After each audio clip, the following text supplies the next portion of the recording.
afternoon and welcome. Dr. Schwartzberg and I would like to welcome everyone, all the participants to this CE opportunity entitled Office Perspectives, Seizing Opportunities to Enhance the Care of Chemotherapy-Induced Nausea and Vomiting. My name is Sally Barber. I'm the Director of Oncology Pharmacy and a clinical pharmacist practitioner here at Duke University Hospital and Cancer Center. Dr. Schwartzberg, would you like to introduce yourself? Yes, thank you, Sally. I'm Lee Schwartzberg, a professor of medicine and executive director of the West Cancer Center and the division chief for the University of Tennessee Health Science Center Hematology Oncology Division. So I'd like to just start by briefly going over the learning objectives today. Dr. Schwartzberg and I are going to be discussing two cases, and in our discussion of these cases, we'll be classifying the risk that put patients at risk for chemotherapy-induced nausea and vomiting. We'll be discussing the various interventions that we have available and how we utilize them to try to minimize this risk, and discuss how healthcare practitioners, including pharmacists, how really we collaborate together to prevent and manage chemotherapy-induced nausea and vomiting. So as many of you probably know, chemotherapy-induced nausea and vomiting is a significant concern for patients who are undergoing chemotherapy, despite the many advances that have been made over the past several years. And really, what those advances have offered us is really a great improvement, primarily in vomiting, and where we really see our continued challenges is in the area of nausea. It's just a much harder symptom to treat than vomiting at this point. Chemotherapy-induced nausea and vomiting, if it isn't managed well or it is uncontrolled, can still lead to some complications, again, because we control vomiting much better, maybe not some of the more severe ones that we heard about in school, but patients can still end up dehydrating. They can choose to no longer want to receive chemotherapy if they're having a really bad experience with nausea and vomiting. They can end up with electrolyte imbalances. Both dehydration and the need for electrolyte supplementation can certainly necessitate them either coming back to the clinic or getting admitted to the hospital, and it affects their abilities to carry on their daily functions and spending time with their family and just generally feeling pretty miserable. So one of our continued challenges in this area of chemotherapy-induced nausea and vomiting is really one of the other objectives of this program is just to educate and to continue to make people aware of the challenges, aware of what we have available. And one of the things you can see on this graph here is it's a survey that was done several years ago, but for better or worse, I think it's still true, is that one of our challenges is the lack of maybe awareness or disconcordance. So you can see on this graph that often healthcare practitioners, we think people are doing better, we predict they're doing better than they really are. And as you can see in this graph here, really nausea is where, again, we see most of this, this discrepancy. So Dr. Schwartzberg, with that brief introduction, I'd ask for you to present our first case. Sure, thank you, Sally. So our first case is Amelia, a 48-year-old mother of 3, who's diagnosed with invasive ductal cancer after a 1-centimeter mass was found on mammogram. And she had a biopsy which showed this cancer, which was estrogen receptor positive and HER2 negative. Amelia underwent a lumpectomy and sentinel lymph node biopsy and axillary dissection. Her pathology showed no residual tumor in the breast, interestingly, but she had 3 of 18 lymph nodes positive. After discussion of treatment options with the oncology team, she agreed to a recommended dose-dense doxorubicin cyclophosphamide regimen, followed by paclitaxel, and then radiation therapy to her breast. So her regimen is shown on the slide. She will receive standard dose doxorubicin at 60 milligrams per meter squared and cyclophosphamide at 600 milligrams per meter squared on day 1, and that would be 4 cycles of therapy repeated every 2 weeks with growth factor support. And then she would receive paclitaxel at 175 milligrams per meter squared every 2 weeks for 4 cycles. That's a standard dose-dense regimen. So if we look here on this slide, we can see that we characterize all chemotherapy based on the degree of metagenicity, or the chance that a patient would get sick in the absence of having any prophylactic medication against their nausea and vomiting. And the development of this kind of criteria and tiering the drugs that we use now a couple of decades ago really set the stage for figuring out what kind of prevention we needed to use and the relative intensity of the preventive therapy we need to give in terms of antiemetics. So we break it out into 3 groups as shown here. Highly emetogenic chemotherapy, which basically means in the absence of any effective drugs, almost everyone will get sick from the chemotherapy. And you can see that in this particular instance, the combination of anthracycline and cyclophosphamide is considered a highly emetogenic chemotherapy. And that's a change from a few years ago. So people who haven't looked at this in a while we need to emphasize that AC regimens, still very commonly used, as in this patient, are very emetogenic, and they should receive appropriate antiemetic therapy, which we'll talk about. In addition, the other drug that we use frequently that is in the highly emetogenic range is cisplatin. And the dose of cisplatin at any dose is essentially highly emetogenic. So this is important to keep in mind. And then a few other drugs that are also called highly emetogenic or HEC drugs, either by themselves or in combination with other drugs. So when we make decisions, Sally, about chemotherapy, what's the makeup of the ideal team? How do you look at this? And particularly, can you focus on the role of the pharmacist in the team in making decisions both about chemo and around antiemetics? Yeah, so I think the first place to start is to emphasize the multidisciplinary team, which I had mentioned previously.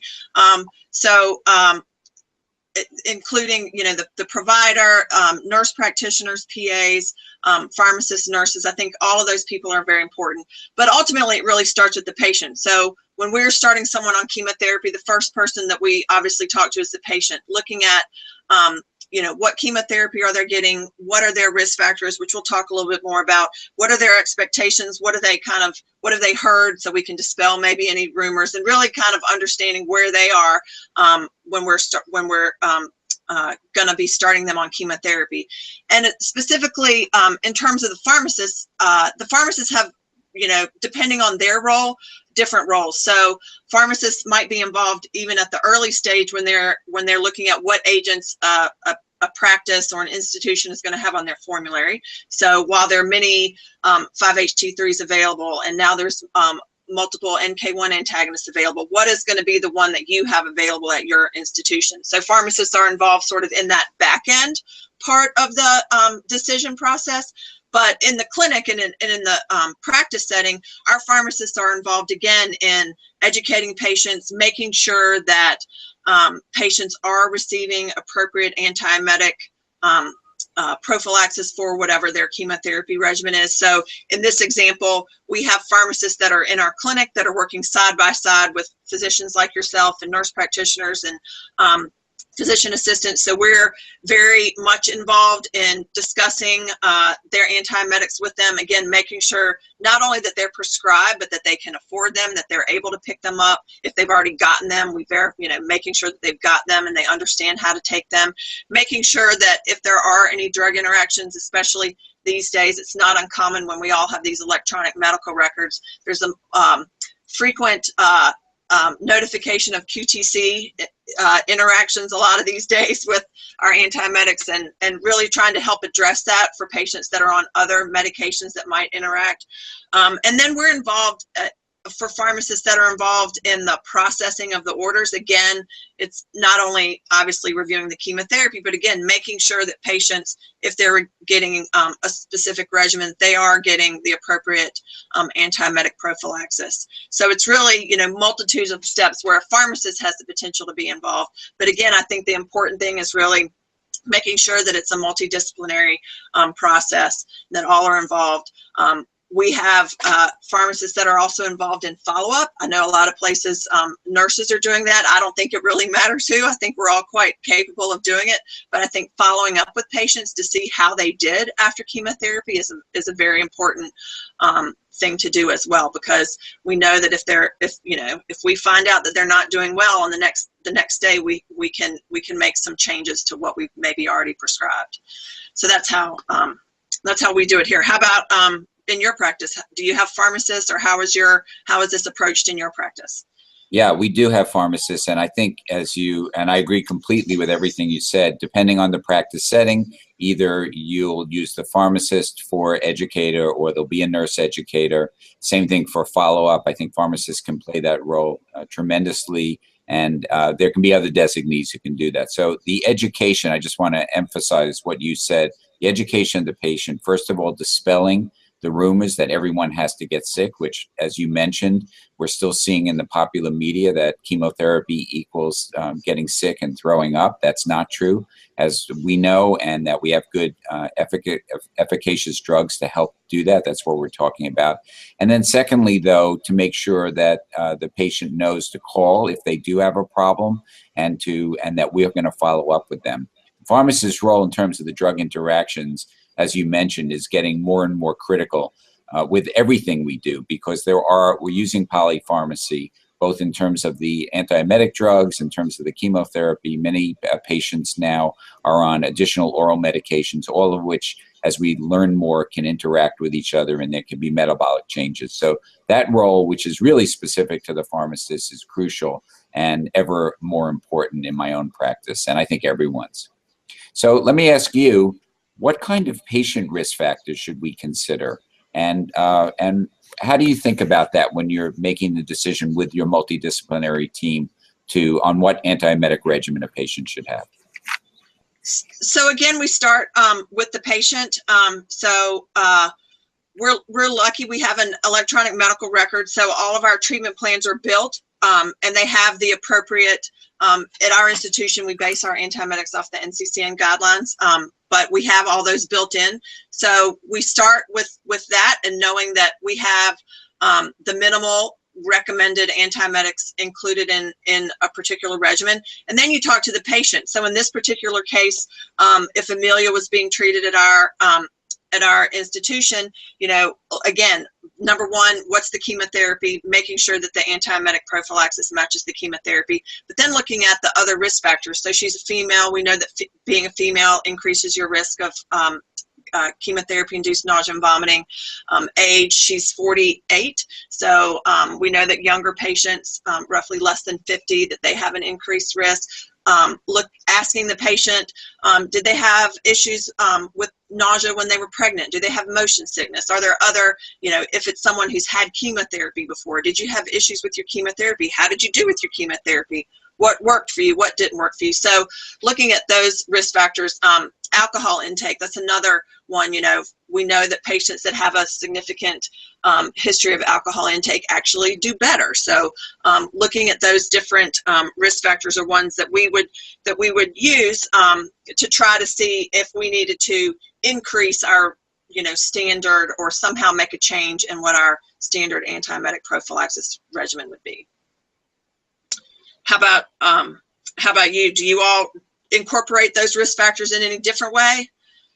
No, I agree with you completely. I find that they're particularly useful in that broad range of moderately emetogenic chemotherapy, where a number of drugs are found that we use commonly, like the other platinums, like carboplatin, oxaliplatin, and irinotecan. Those are drugs that have a fairly broad range of likelihood of emesis, and we lump them together, although by definition they have a 30 to 90% range, so that's a very wide range. And I think in that particular instance, for many of those drugs that are in the intermediate, that the patient risk factors play a big role in determining the degree of antiemetic prophylaxis we're going to use. I would agree. So again, just referring back to Amelia, what type of nausea and vomiting do you think that she might experience with this regimen? So one thing that it's good to keep in mind is the different classifications of chemotherapy-induced nausea and vomiting. And these are used in clinical trials, but they're also very useful in a clinical framework because it mirrors the way that the drugs actually act. So many drugs actually have a biphasic response in terms of causing nausea and vomiting. Sometimes in the early time after the treatment, and really the classic drug here is cisplatin, which has a peak in the very early, within the first couple of hours of delivering it, and then a second peak a few days later. Other drugs have different responses, but generally we know that the risk from chemotherapy for developing nausea and vomiting occurs within the first 5 days or so after chemotherapy. Once you get out beyond that time, really the clinician needs to think about potentially other sources, although occasionally patients will still have a prolonged effect, especially if it's been severe in the first few days. So we define the acute phase as in that first day after chemotherapy. And we've conquered that, as you alluded to before, for the most part. We have much less nausea and vomiting, particularly vomiting in that first day, which is what everyone with cisplatin used to have before we had effective regimens, including 5-HT3 receptor antagonists, the first drugs that we had. And then the delayed time is really after that first day through the end of around 5 days. So that first 5-day period, acute and delayed, is what's at risk. And that's how the clinical trials are set up. And it's a bit of an artificial distinction, but it's a good framework to use. The other kinds of nausea and vomiting we see are breakthrough. Breakthrough is what happens if you get nausea and vomiting, if you have to take a medication because you're nauseated enough during those 5 days, or if you do actually have emesis. That's considered breakthrough because you should be getting the effective drugs for that as prevention during that period of time. Then we have a category called refractory. Refractory means we've tried the effective drugs, we've given the right regimen, and yet patients are still getting sick. We're trying to eliminate refractory CINV, but occasionally, even today, we see that. Finally, we have the category called anticipatory nausea and vomiting. This is a little different. This is really a Pavlovian type of response, and typically we see it in patients who we didn't control well the first time they got chemotherapy, which is why we need to emphasize that giving the right antiemetic regimen as per guidelines from day one of the first chemotherapy is so important, because if you do that, the vast majority of people will not have anticipatory nausea. Anticipatory nausea, though, is very characteristic. The patient walks into the clinic or the hospital and immediately has this response, which is an anticipatory, a psychological response, but still very, very physically real, that they get nauseated and there are triggers. We treat that a little differently. Patients can use anxiety lytics, like lorazepam, for example, or other anxiety lytics before they come to the clinic, which sometimes help, or in addition to the antiemetics that are given as part of the regular regimen to help anticipatory nausea. Best approach, though, is to prevent it. All right. So again, back to Amelia. What is going to be our goal? I think we know our goal is to not have her be sick, but what would you say is the goal, and how would you manage Amelia and her chemotherapy in terms of nausea and vomiting prevention? So our goal for everyone is, our ultimate goal is no one should get sick. No one should get nauseated, and no one should have vomiting with chemotherapy. We're not there yet, but we get better. And over the last few years, with the development of newer drugs and with the combinations that we have now, the majority of our patients, even with the most highly emetogenic chemotherapy, can succeed and not have that happen. So we want to use the correct antiemetic regimen for the appropriate type of chemotherapy. So we have a group of commonly used antiemetic agents, and we basically look at this as 4 classes of drugs. The standard foundational drug is what's called the 5-HT3 receptor antagonist. Those are serotonin antagonists. They tend to work predominantly in the gut, where there are serotonin receptors, and noxious substances, whether they come in orally or they come in through intravenously, are affected in that way, both in the gut and in the central nervous system. And we have several different agents which are available as 5-HT3 receptor antagonists: ondansetron, granisetron, dilasetron, and palonosetron. And these can be given either orally in some cases or intravenously.